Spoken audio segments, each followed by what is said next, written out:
Hi, everyone. Judge Andrew Napolitano here for Judging Freedom.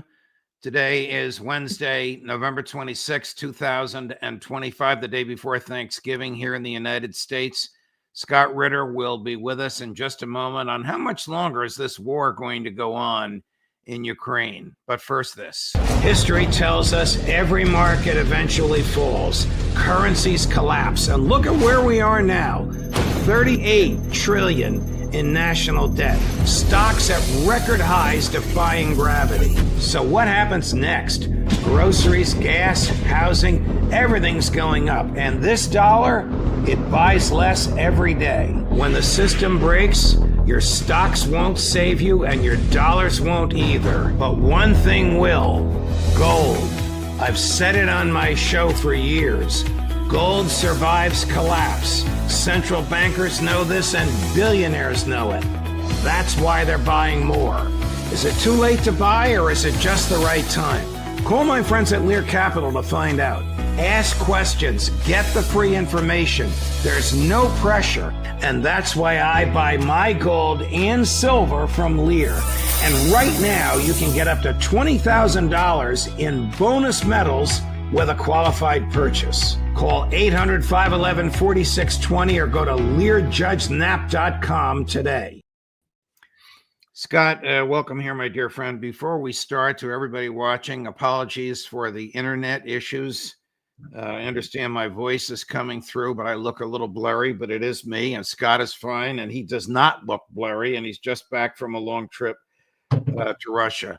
I want to explore your understanding of the current sort of chaotic negotiations going on between the United States and Russia. But before we do, you recently published a fascinating piece that I couldn't stop reading on the Oreshnik. If the Kremlin decides that it must use this weapon, how potent is it, and is it stoppable? Well, first of all, there's nothing in the Western arsenal that can shoot down the Oreshnik, so it's an unstoppable weapon. We don't know the full extent of its lethality because apparently the warheads that they used, while they had the heat absorption capability, meaning they came in with extremely high temperatures at high speed, which in and of itself creates a dynamic kinetic effect. They didn't have the explosive aspect to it, which apparently uses new technology that can be extraordinarily destructive. So we didn't get to see the Oreshnik at full capacity. But the point is that this is a strategic weapon. It's an intermediate range missile operated by the strategic forces of Russia has never been used in combat before. This is the first time. It's the first time in the history of the world where a weapon of this capability has been used. Even what Iran used against Israel during its 12-day war doesn't match the lethality and capacity of the Oreshnik. Normally, when you are dealing with intermediate range missiles, you're dealing with nuclear armed missiles, and so there's an inherent barrier to their use, meaning that if a decision is made to use them, probably going to end up having a full-scale nuclear war at one point or another. By having this conventionally armed Oreshnik, you are able to climb up the escalation ladder, so to speak, to take that a next step of escalation before you get to nuclear. And this gives Russia unmatched escalatory capabilities, but it also means that there will be pressure on the United States and NATO to come up with a counter to this. And indeed, there's talk about next summer, the Dark Eagle, a hypersonic intermediate ranged missile developed by the United States, are being deployed to Germany.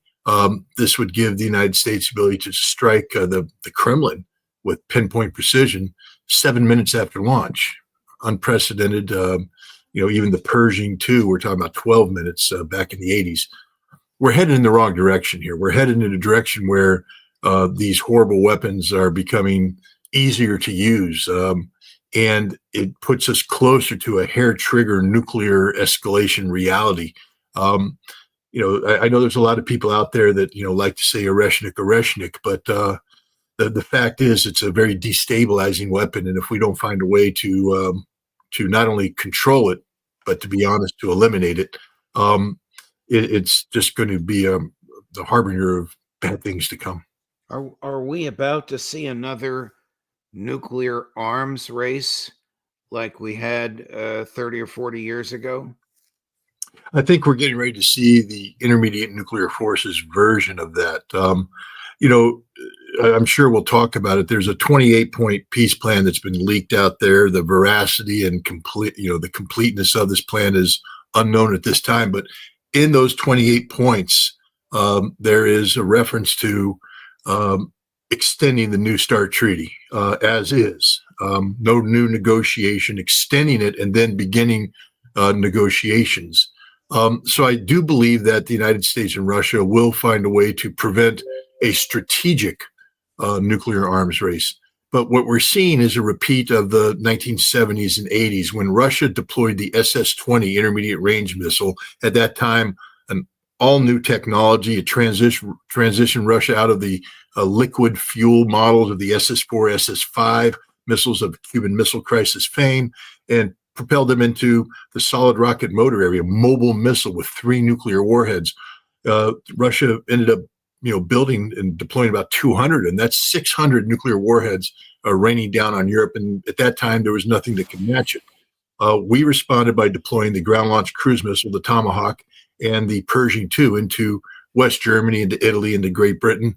And we brought Europe to the brink of nuclear disaster. It was very destabilizing. Fortunately, sane heads prevailed, and the Intermediate Range Nuclear Forces Treaty was signed, and these weapons were eliminated. I was a proud participant in that process.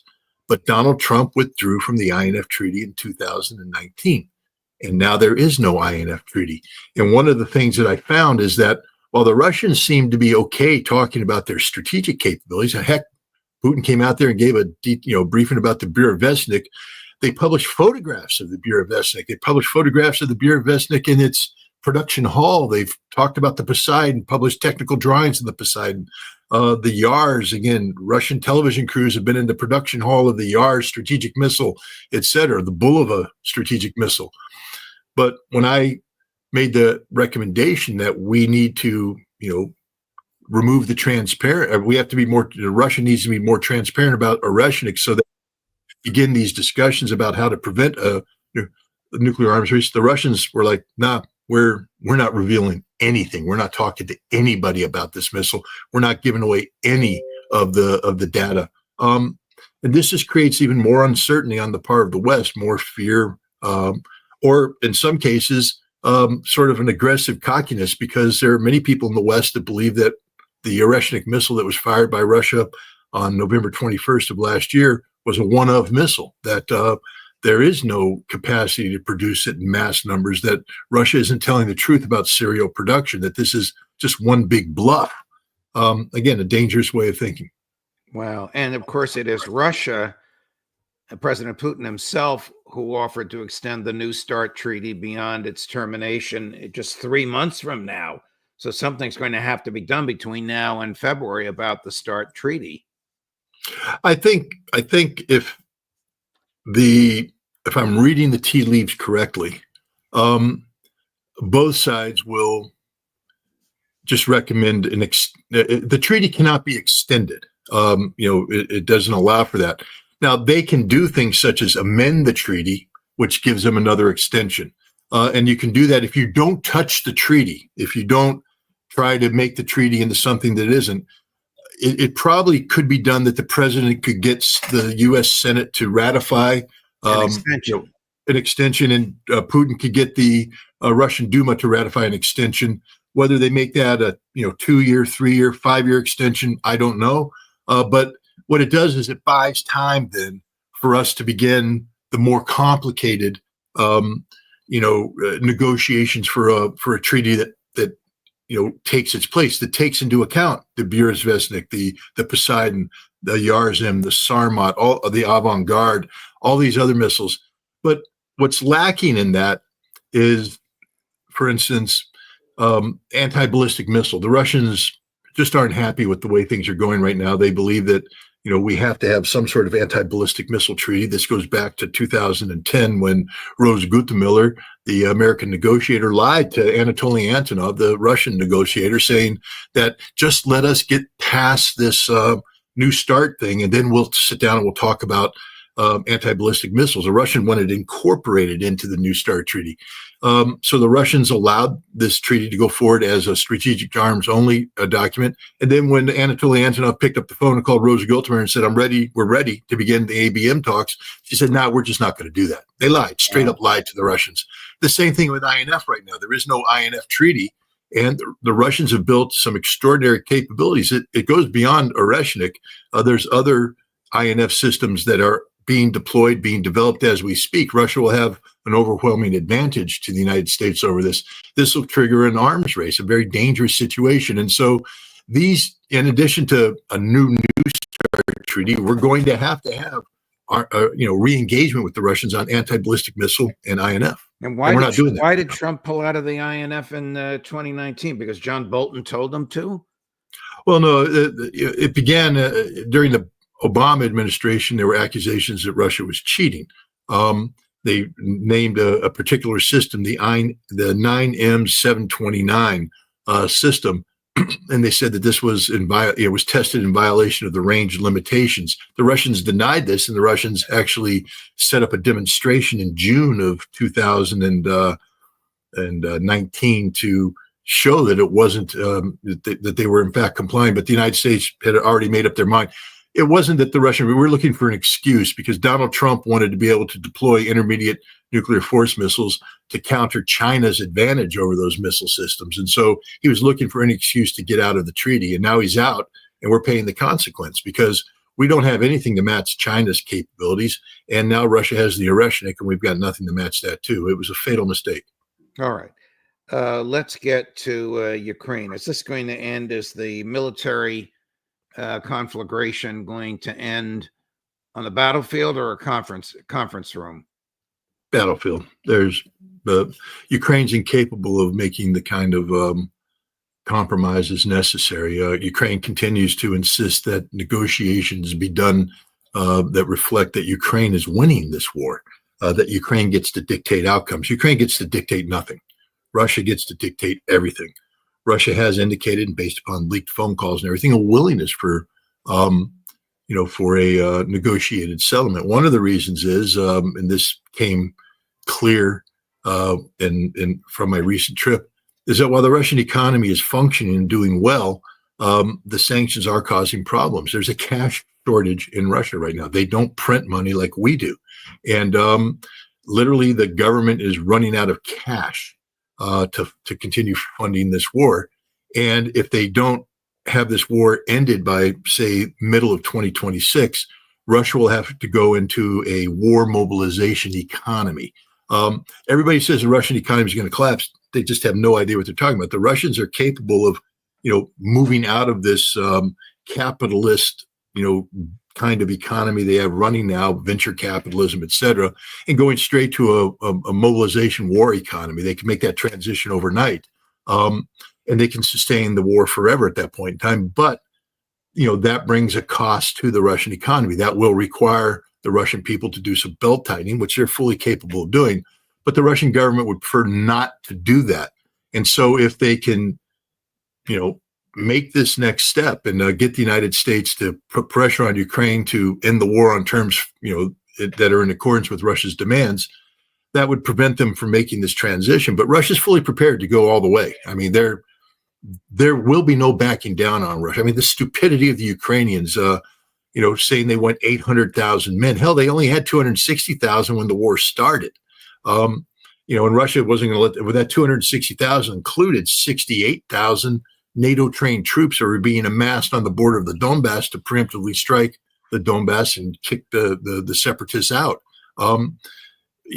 Russia has said you're going to drop it down to 60,000. That's what Russia is going to allow. And since Russia's winning the war, those are the numbers. But Ukraine is talking about 800,000, Europe's first army, the largest land army in Europe. Fantasy. Every aspect of the Ukrainian demands are pure, unadulterated fantasy. Ukraine has run out of manpower. They've run out of everything. Their best brigades are surrounded, and Pokrovsk and Kupiansk are being slaughtered as we speak. there are additional cauldrons forming where the other experienced units are likewise at risk of annihilation. They're out of equipment. They're now sending equipment. Because they lack trained formations and they lack adequate reserves. What's happening now is that, and the other thing that happened is they allocated, of course, billions of dollars to build fortifications behind these lines. All that money went in the pockets of people. No fortifications have been built. There is no fortified line anymore. So what the Ukrainians do now is they take their reserves, which had this equipment that hadn't been upgraded for the reality of drone warfare. There's no steel spikes. There's no cage. They're taking these parade-ready units and they are throwing them in on these counterattacks because that's the only, they can't defend. There's no defenses. So they throw them into these counterattacks and they're being slaughtered. The Russians are just wiping them out. There's a highway to hell now. If you remember the highway to hell that was it existed during the Gulf War where the Iraqis were caught out. That's the name of your book that I wrote the blurb for, isn't it? Yeah, that's about highway to hell for nuclear war. But we talk about the highway to hell that that the Iraqis got caught out with a vehicle bombed in front, vehicle bombed the wrap, and everything destroyed in the middle. There's a highway to hell out of Pokrovsk right now. They can't get out of Pokrovsk. And when the Ukrainians try to go down this road, the drones are just slaughtering them. And the Russians released drone footage that just showed literally tanks, armored vehicles, everything all burning out. There's nothing escaping from Pokrovsk right now. Nothing. And this is the reality. There's not. The Ukrainians right now, and this is why Secretary of Army Driscoll went to Kiev, and he said, you're losing this war. You're not going to turn this around. It's going to get worse for you. You have absolute military collapse coming, and there's nothing anybody can do to help you. You need to take these terms now, because if we walk away from this table, when we come back, there won't be a Ukraine, and that's the fact. And is Ukraine also suffering a hemorrhaging of desertions? Desertions, hundreds of thousands of Ukrainians have deserted. They grab 10 of these guys off the street, train them. 8 out of the 10 either desert or surrender within days of being put on the front line. The other guys who go in there, they die. This is what's happening. The Ukrainians are just being slaughtered right now. It's such a one-sided fight. Now, again, it's not that they don't have the ability to counterpunch. One of the people that I was meeting with in Moscow, he provides logistic support to different units, and one of his units is what they call a Storm Z unit, one of the assault units. And I guess the unit fell in love with me, and they communicated with me regularly, but they now had to go on the attack. And the commander of that unit, who had communicated with me frequently, his unit got caught out. They had a bad day. There were 15 of them in this particular formation, and the Ukrainian drones got them and killed half of them. The other half, he had to hike because the Russians temporarily lost drone dominance. In order to get out, this man was badly burned by phosphorus, so the literally skin peeling off of his face and his arms. He had to walk 20 kilometers on his own to reach the point where the Russians could then evacuate him. So there's parts of the front line where things are tough. It's a very tough war. But overall, these are just limited little, Ukrainian, victories that have no strategic value, because what happened then after these guys got pushed back is the Russians then surge forward, get drone dominance, kill all the Ukrainians, and continue the attack. The objectives of the Storm Z unit were met. And so, war is a bloody thing, but the Ukrainians are getting slaughtered on a scale that is unimaginable. And at last, because Keith Kellogg was fired for incompetence, he is truly one of the most criminally incompetent men that's ever walked the face of the earth. He was a special advisor to Donald Trump. Secretary of Army Driscoll, now armed with the correct intelligence, is in Kiev reading the hard fact. The Ukrainians, they set up a deal with their war bloggers where they purposefully delay the news so that they're publishing old maps and things to disguise the reality of what's happening. But for instance, in Pokrovsk, they continue to lie that there's counterattacks, that they're operating this. Pokrovsk isn't just closed by fire. The Russians have actually linked hand. There's now a physical barrier. Nobody's getting out of Pokrovsk alive. They're all dying. And the Ukrainians keep doing these counterattacks. They're just getting slaughtered. They're coming in and the Russians are just slaughtering them. If the Kremlin, in response to the cash shortage, wanted to conclude the special military operation quickly and achieve its geographic and other goals. Could it do so? Could it do so in a week or a couple of weeks? No, even Vladimir Putin said, for instance, he talked about continuing the attacks, and he said, these other cities will fall. He said it may not be as soon as we would like, but the inevitability is they will fall. Look, we're getting into the difficult time of the year. Maneuvering is tough right now. There's the mud, King Mud right now, General Mud is there. But come wintertime, there's I received a wonderful invitation to go to the Russian Northern Expedition, they call it. Basically, it's the paratrooper unit that was sent into the Arctic to build up an Arctic warfare capability. The soldiers there apparently follow me, and I got a very kind invitation to come out and visit them. But these soldiers are this winter, once the snow falls, the Russians are actually going to be pulling this unit out of the Arctic and bringing it in for very specific cold weather offensive operations. The Russians aren't about to let this war go on forever. No. They are going to put the screws on it. But the most optimistic people, look, the Russians now know that the Ukrainians are fully capable of fighting and dying because that's what they're doing. The Russians don't pretend that the Ukrainians aren't tough opponents. They are. But the Russians have never put a date on the calendar and said, this is when we need to do things by. But now there is a date because the reality is that the Russian economy, in order to keep this war level going, may have to transition into a war economy sometime in the middle of next year if this war is still going. And so there is an imperative to try and bring this thing to an end. But Russia's not going to do it by sacrificing troops on the battlefield. Russia will do it at the negotiating table by trying to confront the Ukrainians with the inevitability of their defeat and their demise, and telling the Ukrainians basically there's an easy way to do this or there's a hard way to do this. Right now, it looks like Ukraine's going to take the hard way.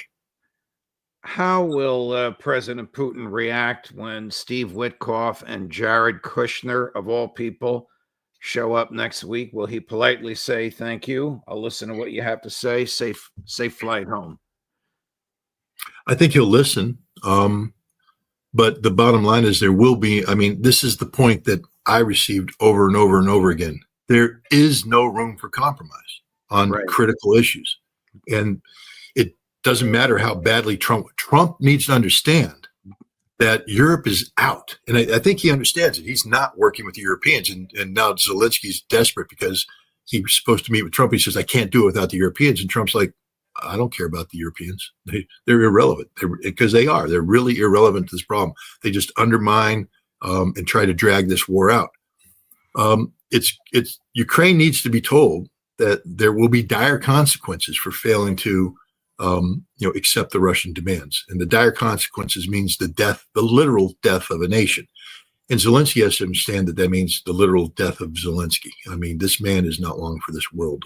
Well, is he in a position to accept anything in the 28-point plan, or maybe it's down to 20 right now, or will he be assassinated if he does? This is where we find out what kind of leader he is, because he will be killed if he signs this peace plan. He will be a dead man walking. There's no doubt about that. But is he going to save his life and sacrifice the nation? Or is he willing to sacrifice his life for the nation? And we'll find out what kind of guy. I think he's a cowardly, sack of manure who's going to, try to run at the end, but he won't get out of the country. They'll kill him in a heartbeat. Either that or he'll go on a fake diplomatic mission and never return. But no, it's finished. We're looking at the imminent collapse of Ukraine. The Russians basically have won the energy war. They've destroyed Ukraine's capacity to generate electricity. We're getting into the cold months of the year now. The Ukrainian people are going to suffer like they've never suffered before, and the Russians aren't going to take their foot off of the pressure here. You're looking at societal collapse combined with economic collapse, which will lead to military collapse. And, then the army will have no choice but to surrender or die. Does the Kremlin understand that Marco Rubio has the same mentality as the Europeans do, that he and his neocon buddies, Lindsey Graham and Tom Cotton, just to name a few, actually want the war to continue. They actually think that they can bleed the Russians dry. I think that the Russians are fully cognizant of this reality. But the Russians, I mean, look, Lavrov, people say he got in trouble. I don't think he got in trouble. But he laid the law down to Rubio. Apparently, the phone call that he had with Rubio was not diplomatic because Rubio was trying to play Keith Kellogg on. This is why Kellogg was fired, by the way, because Kellogg was pushing these talking points that, he earned by winning the big medal from Zelensky. I don't know if everybody saw the award ceremony. Right, Keith right. Kellogg is a traitor to America. He sold his soul to Ukraine. And he got, Rubio to continue to push Kellogg's talking points. And Lavrov set him straight in very undiplomatic terms.